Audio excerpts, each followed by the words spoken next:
meel weyn ayaan kasoo jeednaa dhammaan Soomaalida iyo Banaadir meel weyn aan kasoo jeednaa dad waxaan nahay qadiimi ah dalkan 1375 sano ayaan joognaa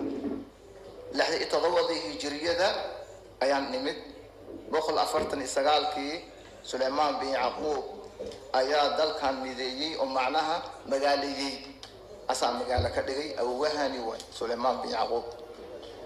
markii maashaalka marka aan ka soo hadalno 1375 sano ayaan joognaa 67 ayaan soo galnay dadkeeni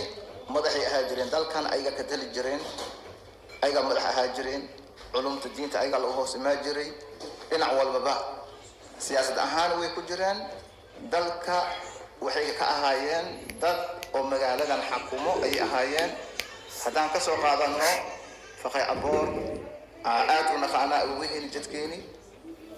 qaadigii beledka ayuu ahaa jiray cid walba oo beledkan yimaadeen asay hoos imaa jireen sida la sheego dalka markii culimo yimaadeen maraakiibta ku imaa jireen maraakibta intay soo degeen dadkii badmaaxiga ahaayeen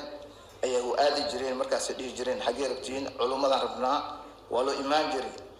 sheekhu wuxuu joogi jiray masaajidka jaamacada Xamarweyn ayuu joogi jiray asal ahaan masaajidkaas markii hoos loo dhaco